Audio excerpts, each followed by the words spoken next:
सकते हैं। साल में एक दिन 365 दिन में से एक दिन आपके नाम से भी भोजन भंडारा कराया जाएगा और यही क्रम प्रतिदिन सुचारू रूप से चलता है, जिसमें सभी भक्त भोजन भंडारे का आनंद लेते हैं और मेरे महादेव का प्रसाद ग्रहण करते हैं। साथ में आप सभी को ज्ञात है, स्वास्थ्य संबंधी सेवाओं में पूज्य गुरुदेव हमेशा बढ़ चढ़ कर कार्य करते हैं, चाहे कोरोना। मेरे गुरुवर के जैसा नहीं सारी दुनिया में ढूंढो कहीं। मेरे गुरुवर के जैसा नहीं सारी दुनिया में ढूंढो कहीं। मेरे गुरुवर के जैसा नहीं गुरुवर के जैसा नहीं सारी दुनिया में ढूंढो कहीं। मेरे गुरुवर के जैसा नहीं सारी दुनिया में ढूंढो कहीं। मिल जाते अगर गुरुवर पाप धुल जाते सारे सभी। मिल जाते अगर गुरुवर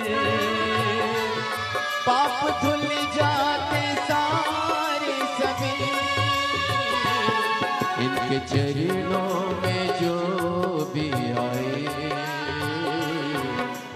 जाते वो। खासदार छत्रपति संभाजी नगर से, साथ में प्रकाश सेठ जी धारीपाल बड़े ही आदर और सम्मान से मंच पर पधारे। माननीय श्रीमती दीना भाभी जी धारीपाल बड़े ही आदर और सम्मान से मंच पर पधारे। श्री नरेंद्र जी बापना बड़े ही आदर और सम्मान से मंच पर पधारे। जितेंद्र जी कर्णावत बड़े ही आदर और सम्मान से मंच पर पधारे। साबेर भाई जी बड़े ही आदर और सम्मान से मंच पर पधारे। ओताड़े अन्ना बड़े ही आदर और सम्मान से मंच पर पधारे। श्री खोसरे साहेब बड़े ही आदर और सम्मान से मंच पर पधारे। धनसरी भगवत जी विगोद बड़े ही आदर और सम्मान से मंच पर पधारे। श्री किशोर जी टोकसे बड़े ही आदर और सम्मान से मंच पर पधारे। महेश्वरी समाज के 2 सदस्य बेजापुर से बड़े ही आदर और सम्मान से मंच पर पधारे। माननीय श्री मधुकर जी पवार बड़े ही आदर और सम्मान से मंच पर पधारे। श्रीमती जयमाला ताई बाग बड़े ही आदर और सम्मान से मंच पर पधारे। व्यासपीठ का पूजन करें और पूज्य गुरुदेव से आशीर्वाद प्राप्त करें। स्वागत का ये क्रम जो कि हमारी संस्कृति और सभ्यता को दर्शाता है, स्वागत के क्रम में सभी भक्त जुड़ते हुए।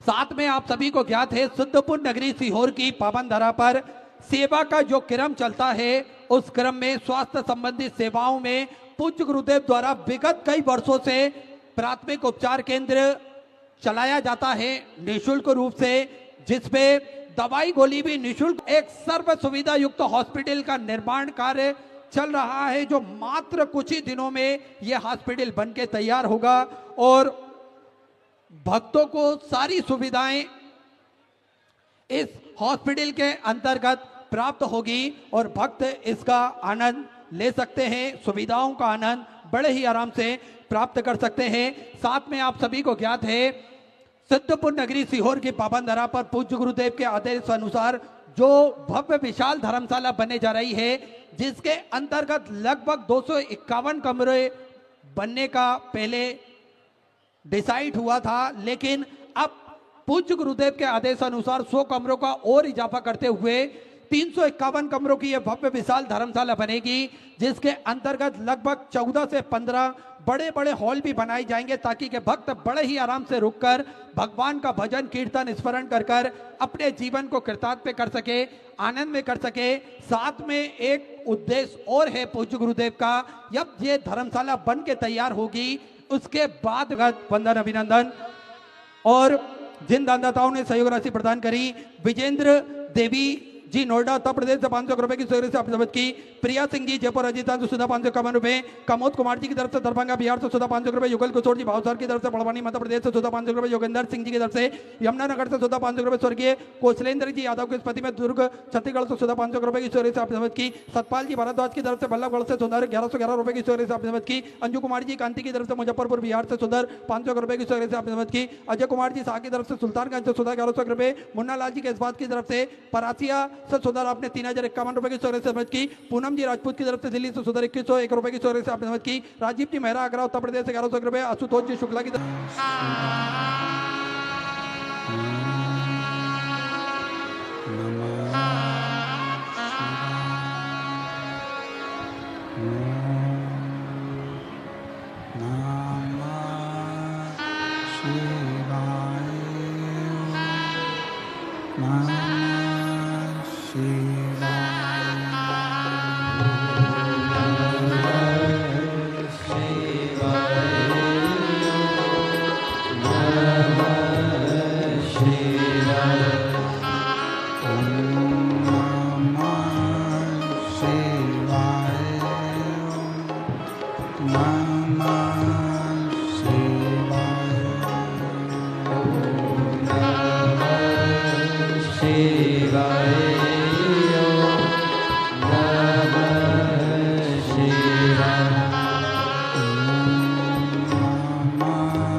विश्वनाथ भगवान की जय, महाकालेश्वर भगवान की जय, ओंकारेश्वर भगवान की जय, कुबेरेश्वर महादेव की जय।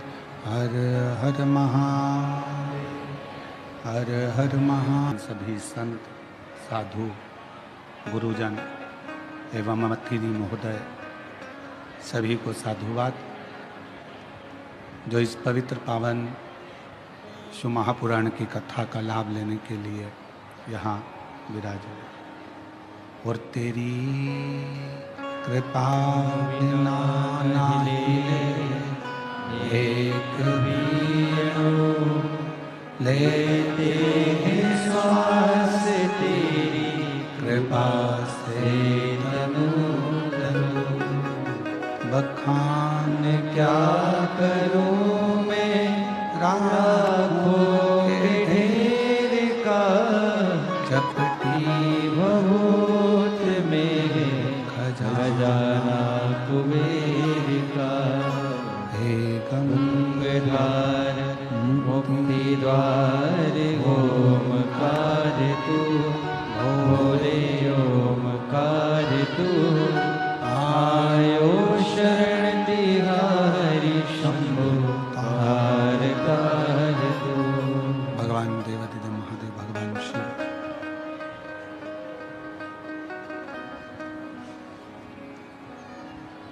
शिव कथा कर रहे हैं। भगवान शंकर का चरित्र कह रहा है, शिव महापुराण की कथा कर रहे हैं।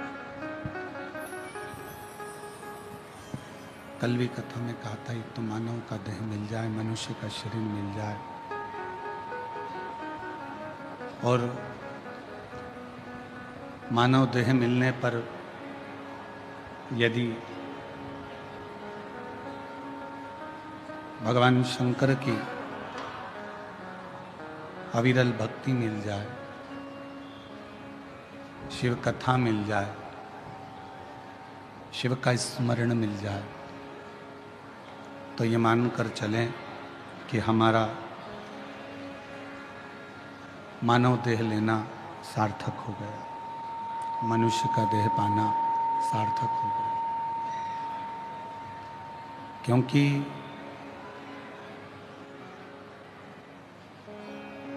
चौरासी लाख योनियों में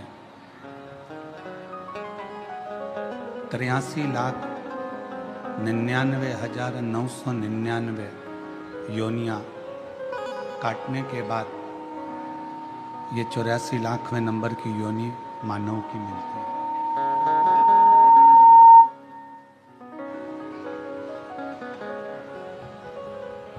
अब 83,99,999 योनि जब कट जाती है, तब ये 84 लाखवें नंबर पर मनुष्य देह मनुष्य के शरीर से निकलती है प्रतिदिन। अब उस 21,600 श्वास में से कितनी श्वास आप परमात्मा को दे रहे हैं, कितनी श्वास आप अपने घर के लिए, परिवार के लिए, कुटुंब के लिए, कार्य के लिए रख रहे हैं। कथा के दूसरे दिन में कहा था कि 21,600 श्वास में से यदि मात्र 600 श्वास भी आपने भगवान देवादिदेव महादेव को या अपने इष्ट को अपने आराधना के केंद्र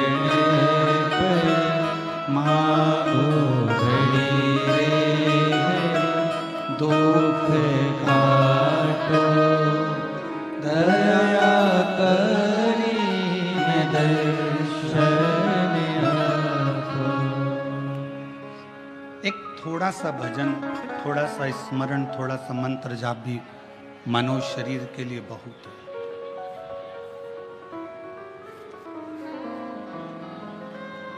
एक प्रसंग शिव महापुराण में आता है कि एक बार देव ऋषि नारद को अपनी विद्वत्ता का अभिमान आ गया।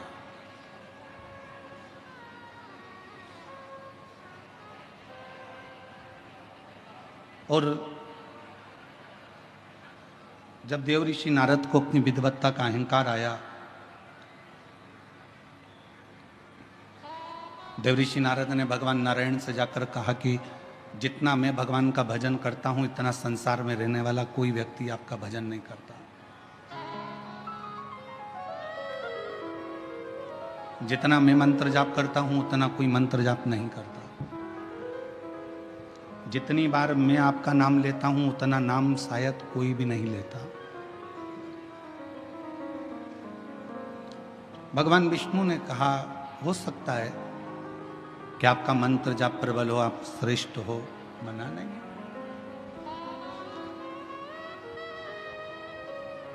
मैं श्रेष्ठ हूं ये आपकी विद्वत्ता है।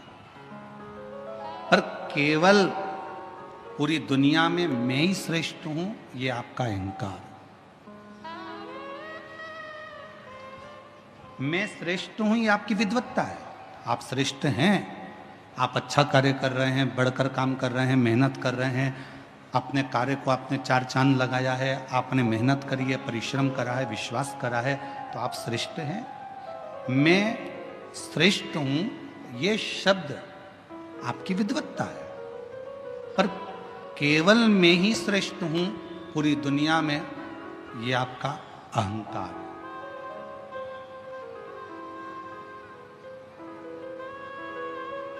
शिव महापुराण की कथा तो यहां तक कहती है, आप अगर भगवान की पूजन कर रहे हो, दान कर रहे हो, भजन कर रहे हो, स्मरण कर रहे हो, तो भी भगवान के सामने इतना जरूर कहना, प्रभु मेरे हाथों को ऐसा बना कर रखना कि मैं ये दान, ये धर्म, ये पुण्य करता रहूं, और तेरे हाथ की छाया मेरे सिर पर ऐसी बना कर रखना कि मेरा भंडार भरा रहेगा, तो मैं दोनों हाथों से ये लुटाता चलूं।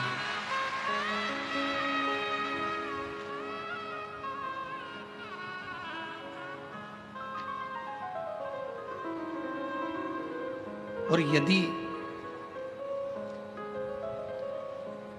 मुझ में अगर तुमने ये दे दिया, मुझ में अगर ये कह दिया कि नहीं ये मेरा है और मैं लुटा रहा हूँ, या मैं कर रहा हूँ, या मैं देने वाला हूँ, या मैं लेने वाला हूँ, तो ये ठीक नहीं, ये श्रेष्ठ नहीं, ये अहंकार की निशानी।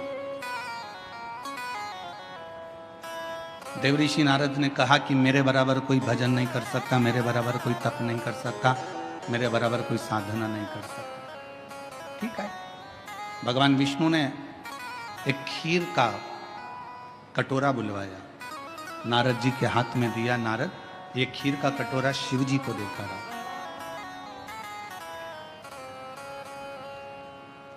अब नारद जी से कहा कि शिव देवाधिदेव महादेव जी के पास में ये खीर का कटोरा लेकर जाओ, परंतु इसकी खीर एक बूंद भी नीचे नहीं गिरना चाहिए,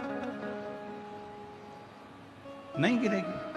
खीर का कटोरा लेकर नारद जी चले, धीरे धीरे धीरे धीरे भगवान शिव जी के पास पहुंचे और ले जाकर दे दिया। नारद जी ने कहा, आपने मेरा उत्तर नहीं दिया भगवान विष्णु से कि पूरी दुनिया में मैं श्रेष्ठ हूं,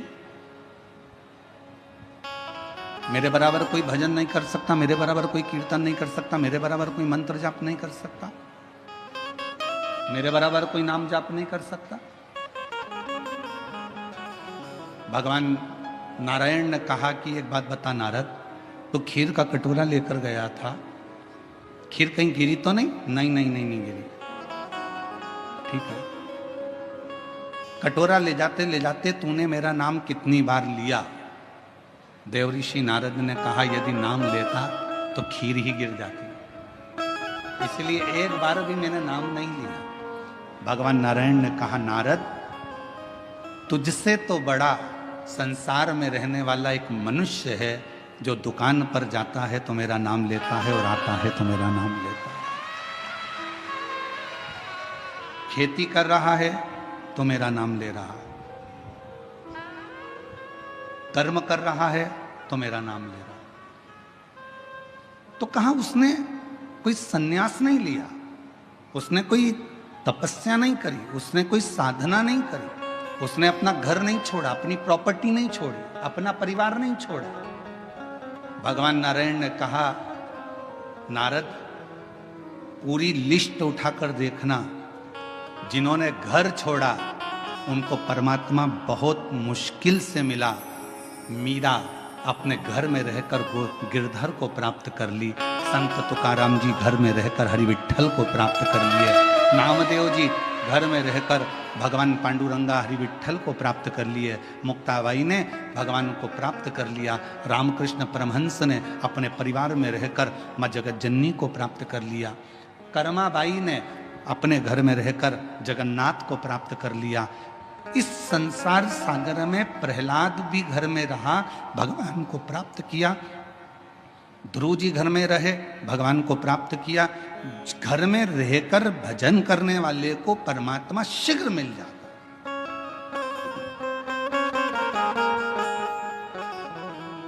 तुम्हें भटकना नहीं। और फिर निवेदन करूं मेरी बेजापुर की जीजियों से और मेरे जीजाओं से, मेरी बेटियों से, बेटाओं से, मेरी माताओं से, मेरे पिता तुल्य भाऊ से निवेदन करता हूं, कोई तुमसे कह दे कि तुम अपना घर छोड़ दो, बिल्कुल मना कर देना, मैं नहीं छोड़ सकती। कोई को तुमसे कह दे तीर्थ में जाकर बैठ जाओ, हाथ जोड़कर कहना मेरे बस की बात नहीं है, मैं तो घर में रहकर भगवान को एक लोटा जल चढ़ा लूंगी और मेरा बाबा मेरे पर कृपा कर देगा, बस इससे ज्यादा कुछ नहीं। घर में अगर बुजुर्ग माता पिता हैं, आप उनकी सेवा करो, मेरा शिव कृपा करेगा। महाराष्ट्र की भूमि पर भगवान पांडुरंगा हरि विठ्ठल का स्वरूप ये बताता है कि पौंडलिक ने अपने माँ बाप की सेवा करी और भगवान हरि विठ्ठल ने आकर दर्शन दिए। आप अपने माता पिता की सेवा करो, परमात्मा आपके सामने होंगे। भूखे को भोजन, प्यासे को पानी, जय बाबा बर्फानी। आप सेवा करिए, कोई भूखा है भोजन कराओ, प्यासा है पानी पिलाओ, किसी को औषधि की जरूरत है आप उसका चिकित्सा कराओ, किसी को एजुकेशन की जरूरत है आप उसको एजुकेशन कराओ, उसका फल मिले।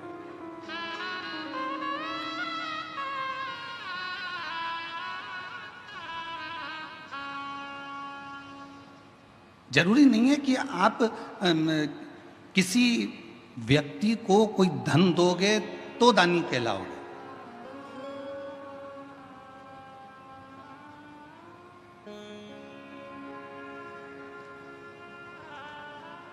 किसी व्यक्ति को कोई धन प्रदान करोगे तो दानी कहलाओगे, वो जरूरी नहीं है।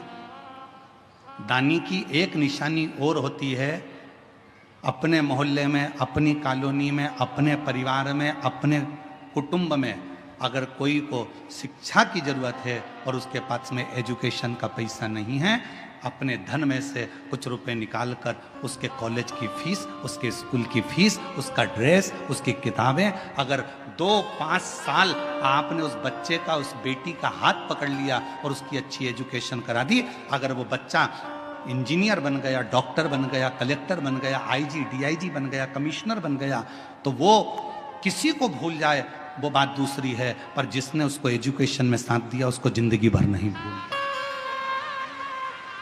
वो नहीं भूल पाता।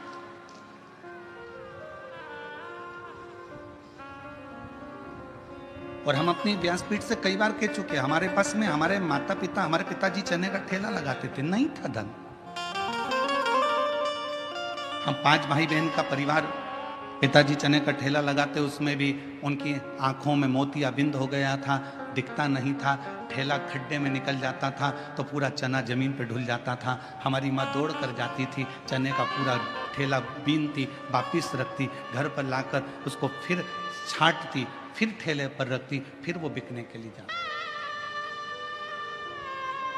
एजुकेशन करने के लिए पैसा नहीं था, पर हमारे एक अग्रवाल परिवार में एक हमारे मित्र थे, रितेश अग्रवाल शामू, उसके कपड़े पहनकर हम स्कूल चले जाते थे। उनकी किताबों से हमने अध्ययन किया, तब जाकर कॉलेज तक पहुंचे।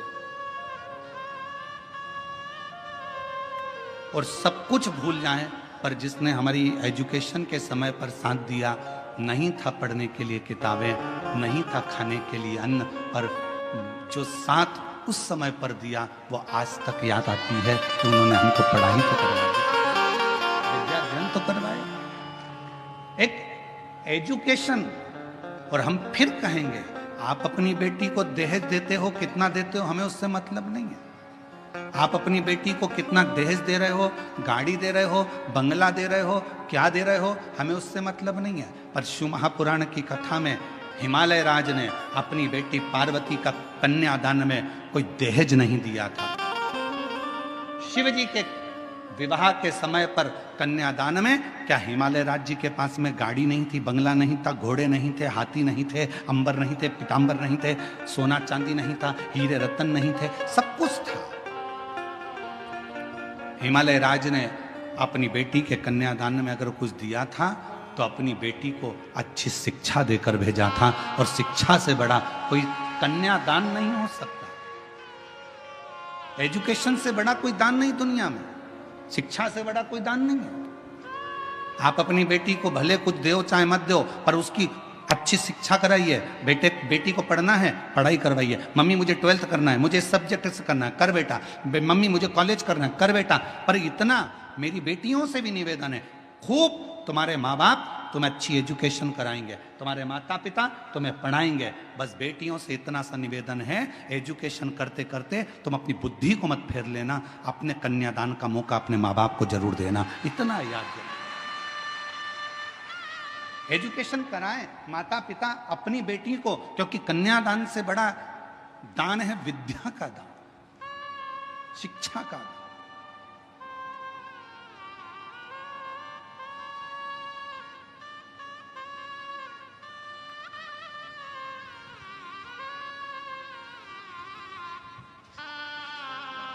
कभी हमारे सीहोर में बिठले सेवा समिति के पास जाकर देखना, आप लोग जो दान करते हो उनके पास का जाके एक रजिस्टर देखना, जिस रजिस्टर में केवल मध्य प्रदेश के नहीं पूरे भारत के कई बच्चे ऐसे हैं जिनकी कॉलेज की फीस, जिनकी स्कूल की फीस, जिनकी किताबें, जिनके ड्रेस बिठले सेवा समिति हर साल दिलवाती और हर साल फीस जमा करके उनको पढ़ाती है, शिक्षा अध्ययन कराती है।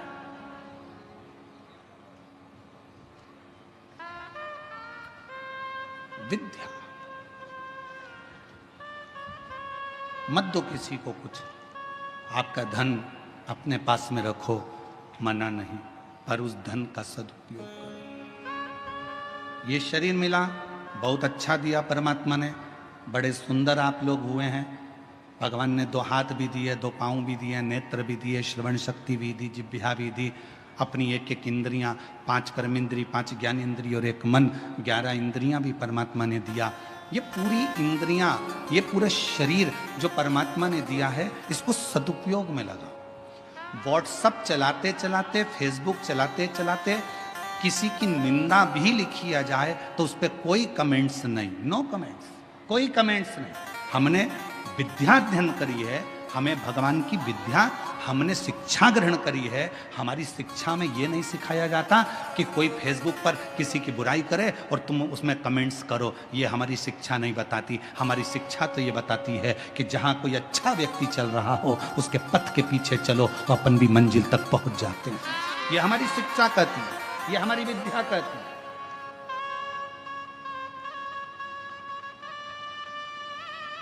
ईर्ष्या कहाँ नहीं होती। कई लोग कहते हैं महाराज जी कलयुग बड़ा बेकार है। हमने कहा कलयुग से अच्छा तो कुछ भी नहीं है। कई लोग कहते कलयुग बड़ा बेकार है। हमने पूछा कलयुग में क्या हो गया? इतने गंदे लोग दिन भर एक दूसरे को गालियां बकते, अपशब्द कहते, ताना देते, दिन भर जलते, ईर्ष्या रखते। हमने कहा ठीक है, अब तो ये तो तुमने कह दिया कलयुग में हुआ, अब सतयुग का निकालो।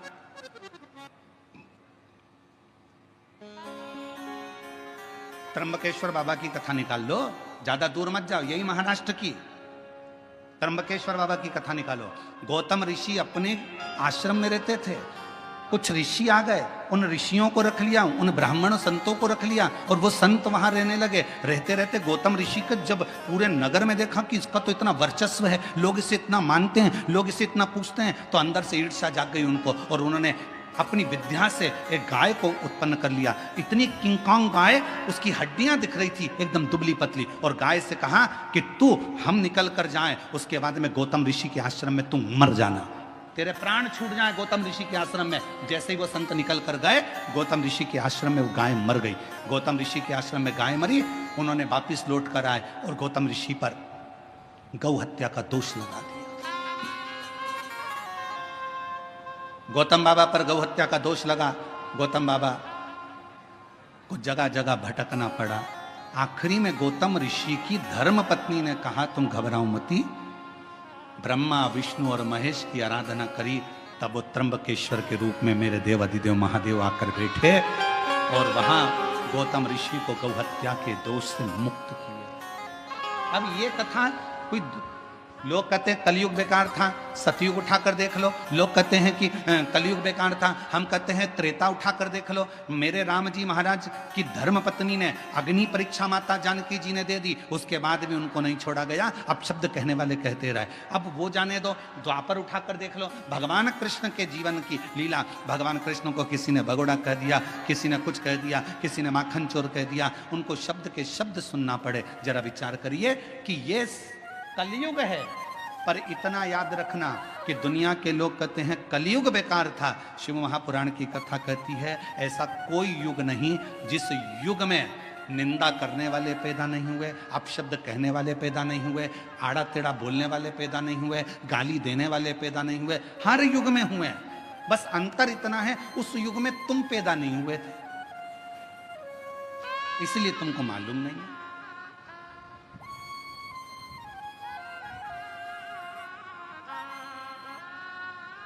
और बची कुची हो तो एक कथा और स्मरण कर लो। भगवान शंकर की नृत्य करती हुई नटराज की मूर्ति किस किस ने देखी है? फोटो या मूर्ति कभी मोबाइल पे या कहीं देखा है? हाथ तो उठाओ जरा, सबने देखा है, रख लो। शिव जी की नटराज की मूर्ति अगर आपने देखी होगी तो भगवान नटराज नृत्य कर रहे हैं और नृत्य करते समय उनके पांव के नीचे एक पुरुष दबा हुआ है। देखा है? जम के तो बोलो, सबने देखा है? आवाज नहीं आई, जम के बोलो जरा। देखा है ना?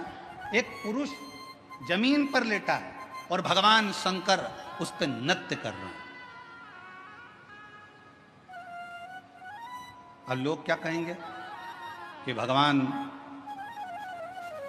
देवाधिदेव महादेव, भगवान शंकर, भगवान शिव, ओगड़दानी शंभु एक पुरुष के ऊपर नृत्य कर रहा है।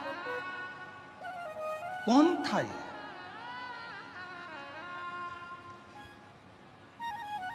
शिव महापुराण की कथा ने कहा कुछ ऋषियों में भगवान विष्णु और भगवान शिव में कौन बड़ा है उसके लिए विवाद छिड़ गया। और विवाद छिड़ा तो इतना छिड़ा कि वो आपस में लड़ पड़े, खूब लड़े।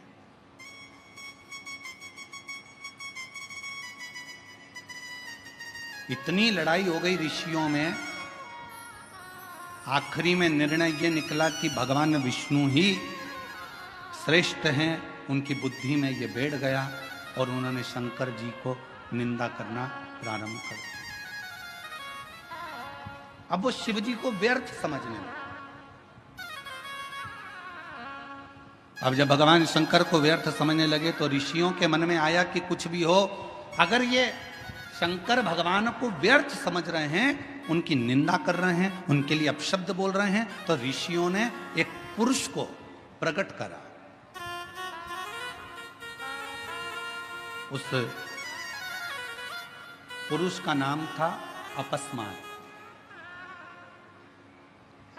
जो शिव जी के नटराज की मूर्ति के नीचे जो पुरुष सोया रहता है उसका नाम है अपस्मार। क्या नाम है? जम के बोलो, अपस्मार। फिर से बोलो, अपस्मार। एक पुरुष उत्पन्न किया और पुरुष उत्पन्न कर कर उस पुरुष को आज्ञा दी, जाओ जाकर देवाधिदेव महादेव को समाप्त कर दो। अब उन ऋषियों को समझाए कौन?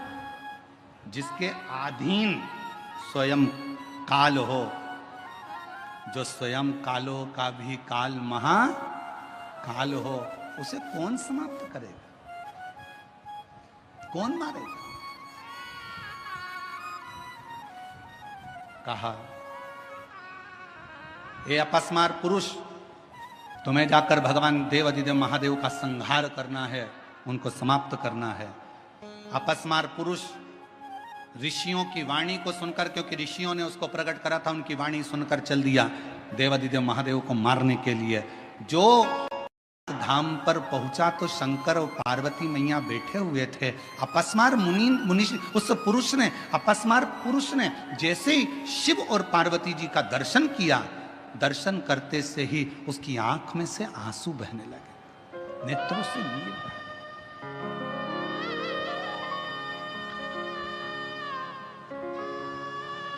शिव जी का ध्यान चले गया और भगवान शंकर का ध्यान गया। शिव जी ने देखा कि ये पुरुष आया है और हमको देखकर रो रहा है, आंख से आंसू बह रहा है।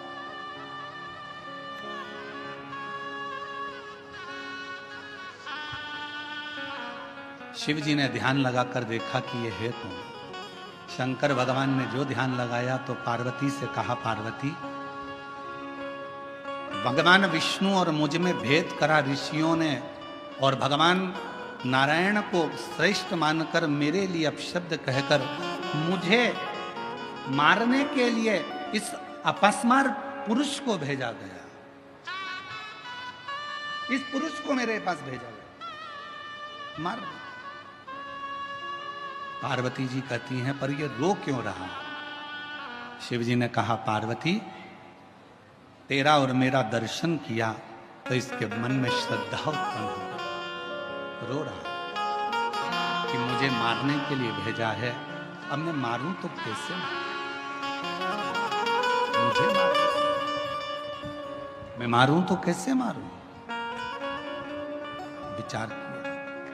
फिर शिवजी ने ध्यान लगाया कि शरण में आया है, मुझे देखकर अंदर श्रद्धा उत्पन्न हुई है, भले इसको मेरे को मारने के लिए भेजा, पर मेरा फर्ज है इसका कल्याण करना।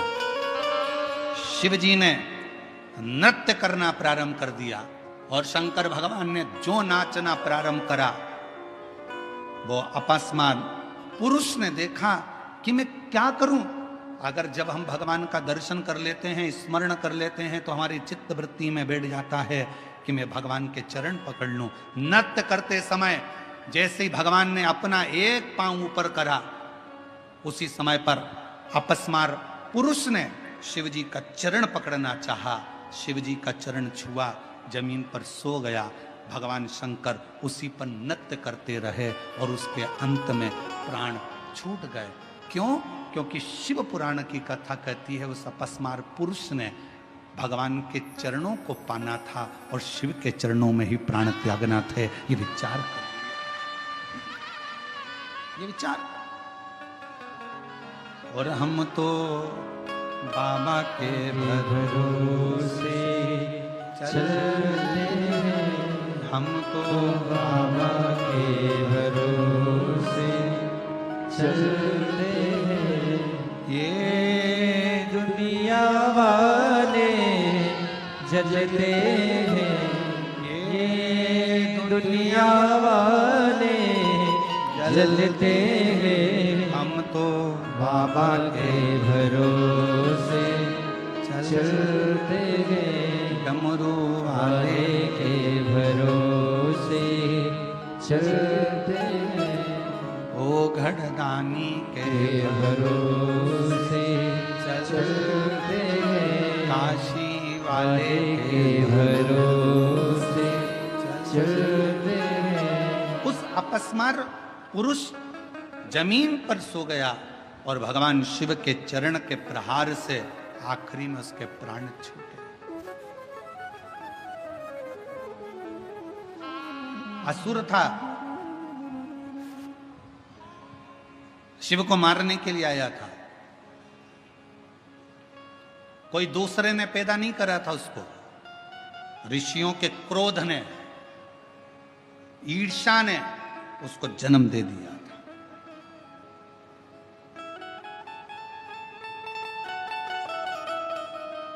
और ये क्रोध, ये ईर्ष्या, ये तर्क वितर्क, ये सब हमारी शिव पुराण की कथा कहती है, इससे थोड़ा दूर हटते चले जाओ। दूर।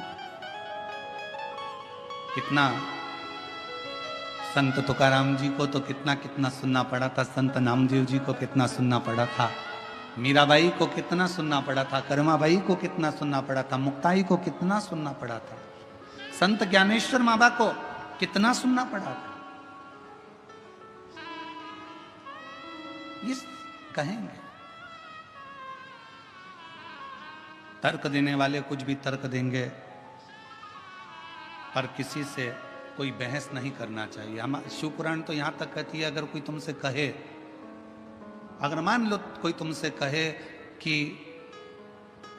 हाथी हवा में उड़ता है, तो तुम कह दो हां बिल्कुल सही बात है। बहस मत करो कि हाथी हवा में उड़ ही नहीं सकता।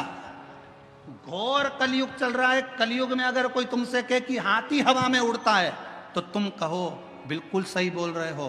कल हमारे घर के बाहर तार पे टंगा था, हमने खुद देखा। आज के जमाने में बहस नहीं करी जाती है, बहस को समाप्त करा जाता है। कोई तुमसे कहे हाथी उड़ता है, बिल्कुल सही है। कल हमारे घर के बाहर तार पे से निकल कर जा रहा था, ऐसा कूद रहा था, हमने खुद अपनी आंखों से देखा। अगर तुम कह दो नहीं साहब हाथी तो हवा में उड़ता ही नहीं है, नहीं साहब हवा में उड़ ही नहीं सकता है, तो उसको बहस करना पड़ेगी, समझाना पड़ेगा। आज के व्यक्ति को समझाना सबसे कठिन काम। ज्ञानी को समझाया जा सकता है, अज्ञानी को समझाया जा सकता है, पर जिसके अंदर अभिमान भरा होता है उसको समझाना दुनिया का सबसे कठिन काम। ज्ञानी को समझाना सरल है, अज्ञानी को समझाना सरल है, पर अभिमानी को समझाना कठिन है। इसलिए कोई तुमसे कहे हवा में हाथी उड़ता है, तो क्या कहोगे? उड़ता है।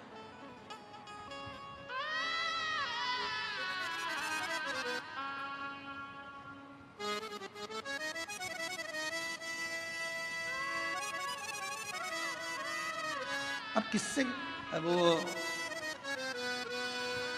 हमारे वो आशीष की लड़की है अभी का, तो वो एक बार हम उसके पास में बैठे तो ऐसे वो गेम खेल रहे थे, हवाई जहाज उड़, कागज उड़, कपड़ा उड़।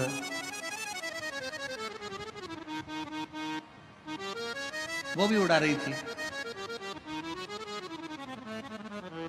अब उड़ाते उड़ाते हमने कह दिया कि चप्पल उड़, तो उसने भी कह दिया बड़े पापा उड़। तो हमने कहा तुम तो आउट हो गई। कहने काय को आउट हो गई? चप्पल भी उड़ती है। हमने कहा कैसे उड़ती है? वो गई बाहर से चप्पल उठा लाई, जो था यहाँ से वहां, देखो पापा उड़ी कि नहीं उड़ी? हमने कहा उड़ गई। अब ज्ञानी को समझाओ, अज्ञानी को समझाओ, पर शास्त्र कहता है आज का जमाना कोई बहस करने का नहीं है। आज का जमाना बहस का नहीं, आज का जमाना तो बस भजन करने का है। मौन रहो, स्थिर रहो और भजन करो। चित्त स्थिर।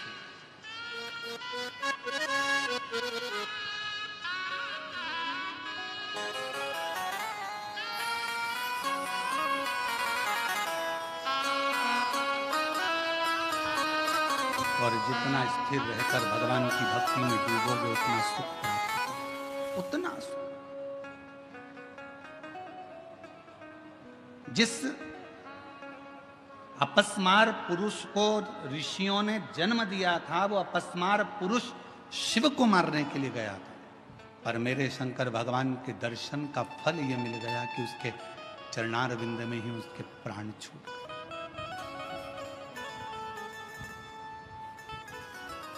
एक दर्शन का सुख है। लोग कहते हैं शिव जी की कथा सुनने से क्या मिल सकता है, भगवान के भजन से क्या मिल सकता है, भगवान के भक्ति से क्या मिल सकता है, शिव स्मरण से क्या मिल सकता है, शिव महापुराण की कथा पंडाल में बैठकर सुनने से क्या मिल। ये पत्र कितने आते हैं? ये देखो एक पत्र बड़ा अच्छा है, देखिए।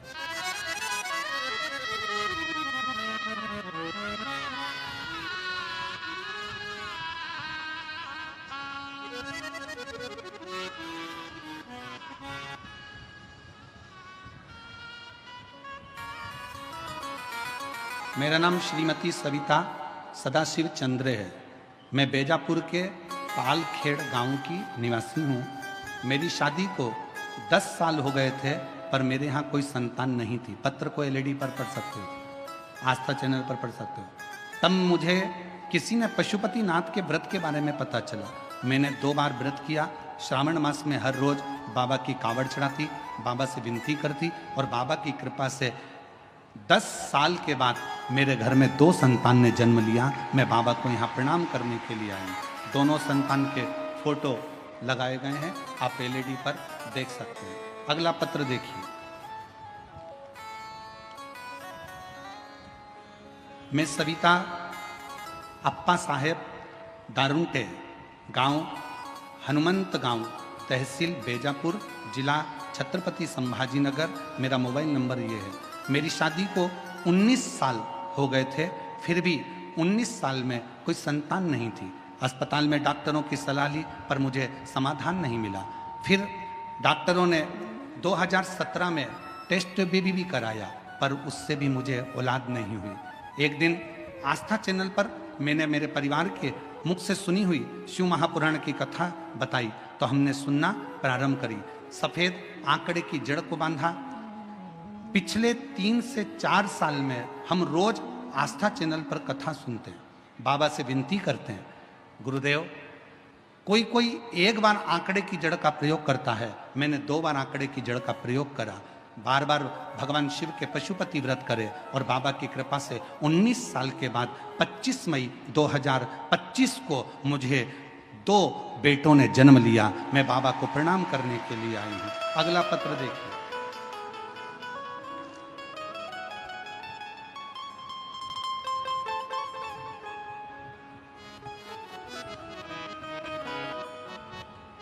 मैं नंदिनी आहेर, पाराला, तहसील बेजापुर, जिला छत्रपति संभाजीनगर की रहवासी हूँ। मेरी जेठानी की शादी को 20 साल हो गए थे लेकिन उन्हें कोई संतान का सुख नहीं था। तब हमने उनको बताया जेठानी को, दीदी आप शिव महापुराण की कथा सुना करो और सफेद आंकड़े की जड़ का प्रयोग करो।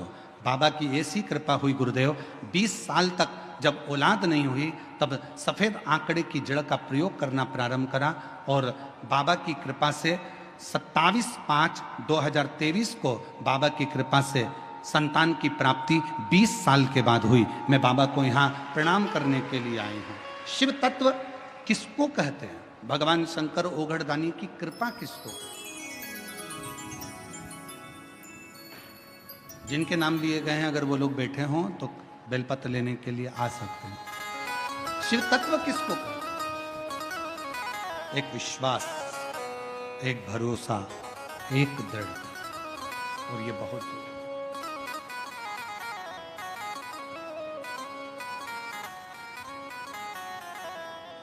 जो जैसी भावना लाया वो वैसा ही फल पाए, नहीं खाली उसे लौटाया वो मन ही मन हर्षाया।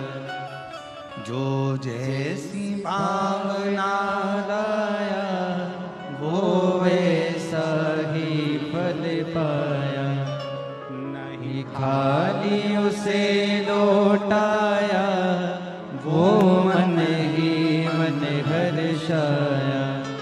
और कर दिया माला माल काशी वाले ने, लुटा दिया भंडार काशी वाले ने।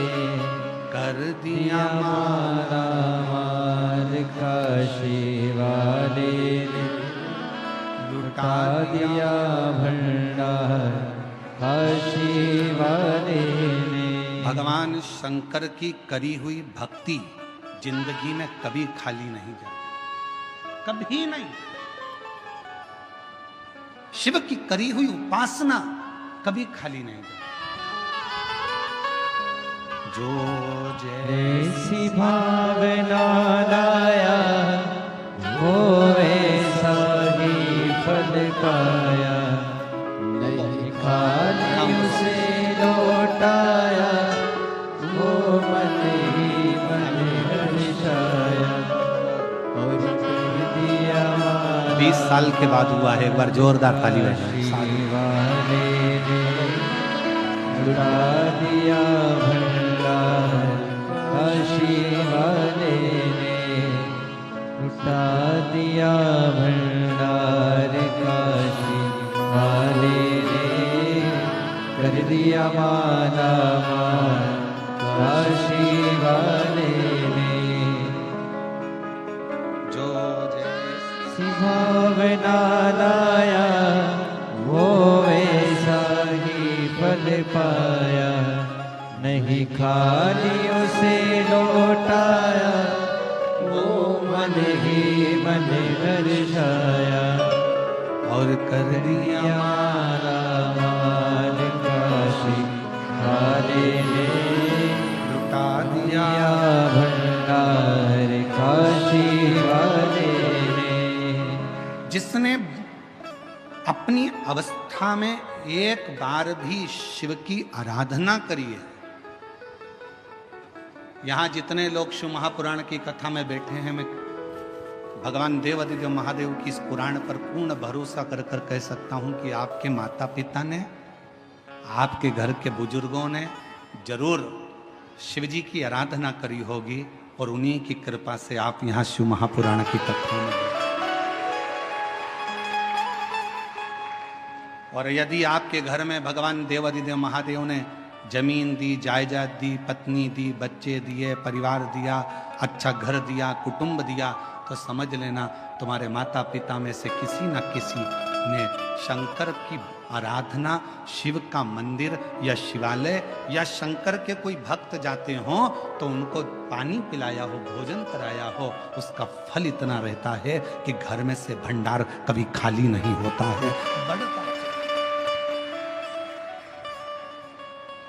आज हम संचेती परिवार को बहुत बहुत धन्यवाद देते हैं, श्री जीवनलाल जी को, श्री रविंद्र कुमार जी को, श्री विशाल जी को। ये शिव की उदारता है, और हम विशाल जी को बहुत साधुवाद देते हैं कि ये भगवान शंकर की बड़ी करुणा कृपा।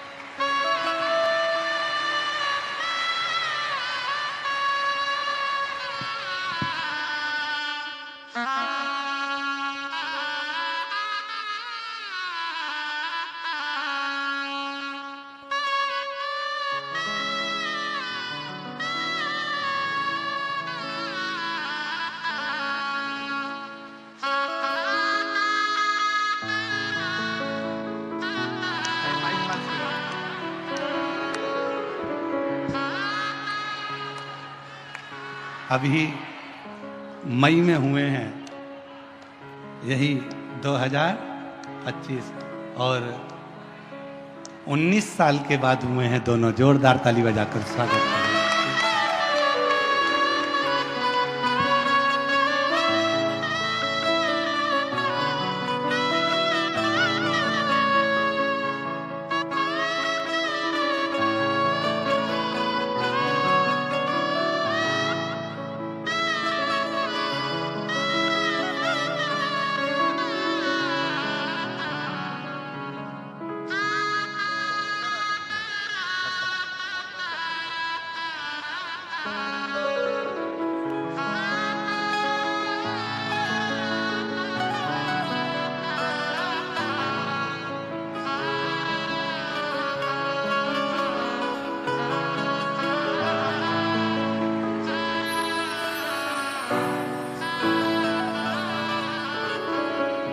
जैसी भावना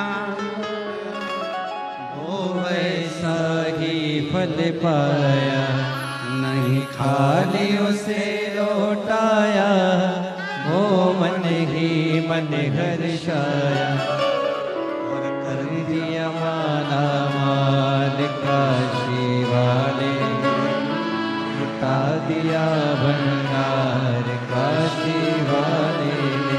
ये कथा करते करते तो हमको ऐसा लगता है कि भारत सरकार थोड़े दिन में हमारे पास में पत्र भेजेगी कि तुम वंश की वृद्धि कराते जा रहे हो, हम रोकने का काम कर रहे हैं और तुम 2 बार पशुपति व्रत, 2 बार सफेद आंकड़े की जड़। तो जुड़वा ही दिया जाए।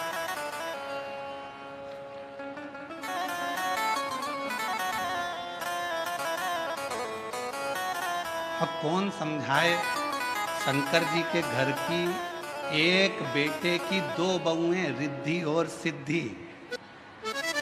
उनके घर में 2 बेटे हैं शुभ और लाभ, उनके 2 पोते हैं अमोद और प्रमोद। शिव जी के 2 पुत्र श्री गणेश और कार्तिकेय। तो उसके यहाँ भी 2 का क्रम चलता आ रहा है, इसलिए वो अपने भक्तों को जरा छप्पर फाड़ कर देता है। देवता देते हैं पल्ला झाड़ कर और महादेव देता है छप्पर फाड़ कर। वो शिव है, ओगड़ी है, शंभू। अभी इसमें बहुत, अगर हम आपको अगर ये पत्र दे नीचे और आप अगर छाटोगे तो इसमें बच्चों के पत्र इतने सारे हैं और उसमें सबसे ज्यादा है जुड़मा वाले।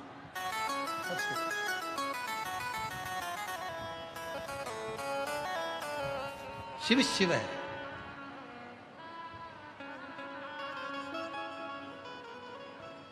शंकर शंकर, ओगड़दानी ओगड़दानी।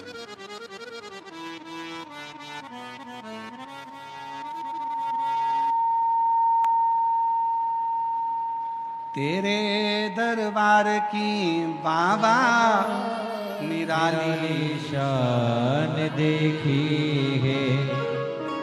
वो जुड़मा और आ रहे हैं, वो देखो जुड़मा और आ रहे हैं 2।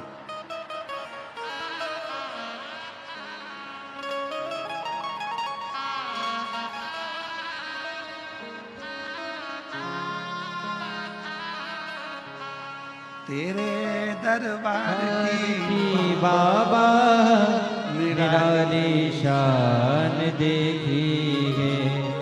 तुझे देते नहीं देखा, पर झोली भरी देखी है। मुख दुनिया मोड़ेगी बाबा, तू मुखड़ा मोड़। मेरी दुनिया मोड़ेगी बाबा, तू मुखड़ा मोड़। मेरी लगी परी नो बाबा, तू वेला हो। शिव कथा कर रही। हम श्री विशाल जी संचेती जी को, उनके श्री जीवनलाल जी को, श्री रविंद्र कुमार जी संचेती जी को बहुत धन्यवाद देते हैं कि आपने अपने पूर्वजों के उद्धार के लिए, अपने दादा परदादा के उद्धार के लिए एक शिव महापुराण की कथा कर कर पूरे कुल को तार। अगर भगवान धन दे और भगवान अगर धन के साथ में हृदय दे तो अपने पूर्वजों के उद्धार के लिए जिंदगी में एक बार शिव महापुराण की कथा जरूर करो और कराओ, स्मरण करो अपने जीवन में। शिव शिव है,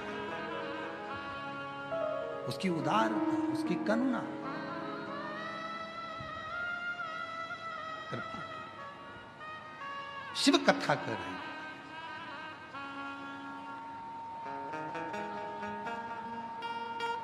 तारकासुर, जिस तारकासुर के 3 बेटे हैं, तारकाक्ष, विनुमाली, कमलाक्ष।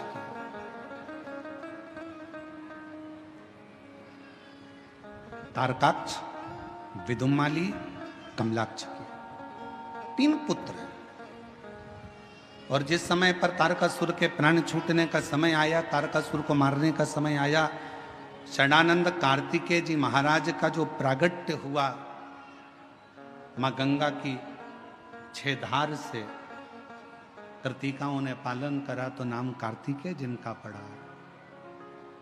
उन षडानंद कार्तिकेय जी को तारकासुर के संहार के लिए भेजा गया।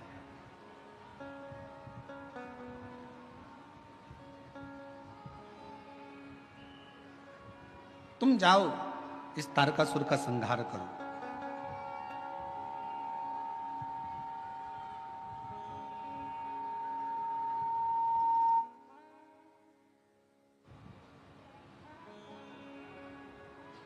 इस तारकासुर का संहार करिए।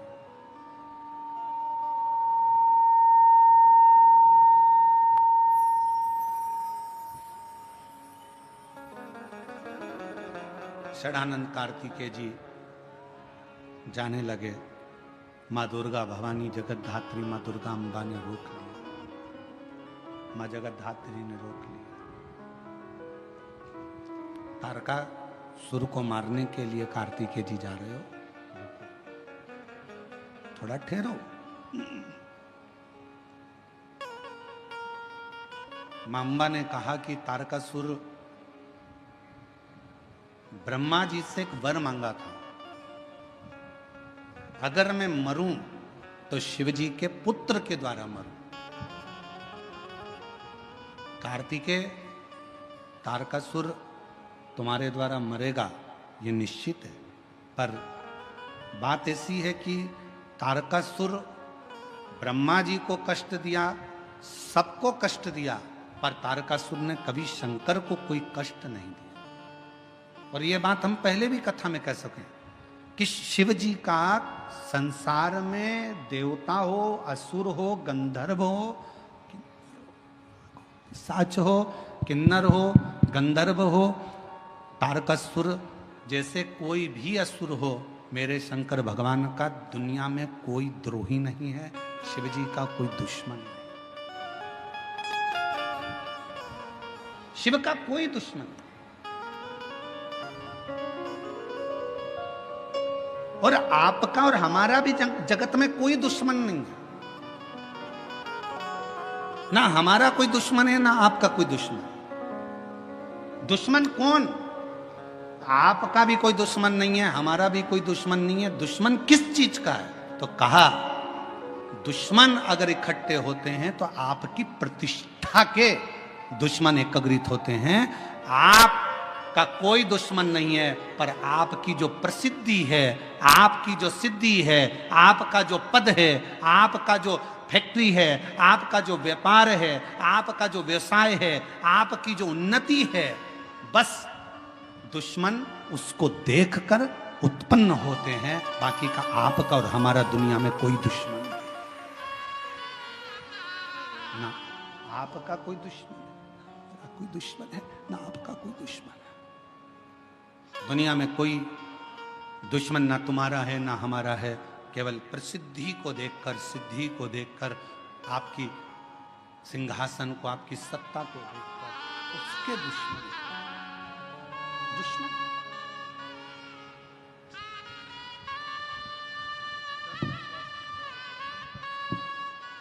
10 साल के बाद हुए। एक बार जोरदार ताली बजाएं दोनों।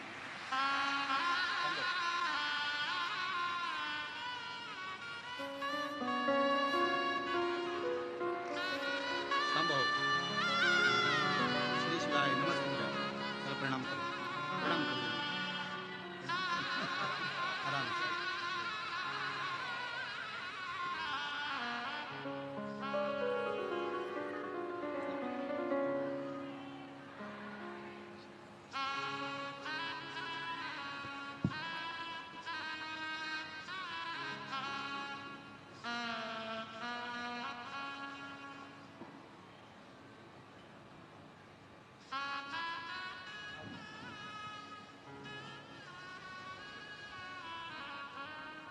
जिस पर भी हो गई तेरी कृपा करुणा वो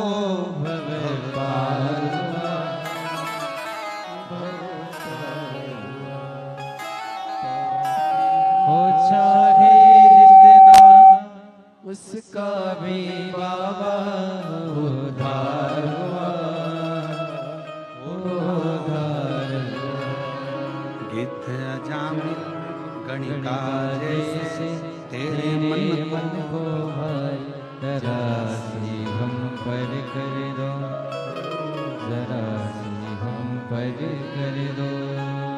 तेरी कृपा का क्या है भरोसा कब किस पर हो जाए, जरा सी हम पर कर दो, जरा सी हम पर कर दो।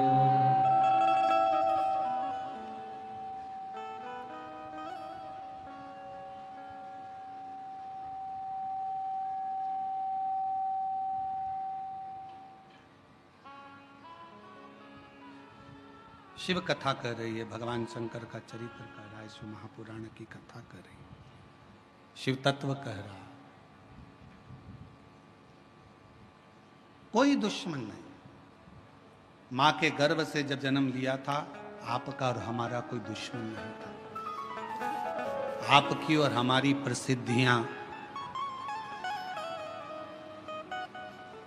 जब बहुत आगे बढ़ बढ़कर अगर कोई कार्य करता है तो लोग उससे भी ईर्ष्या करने लगते हैं। ईर्ष्या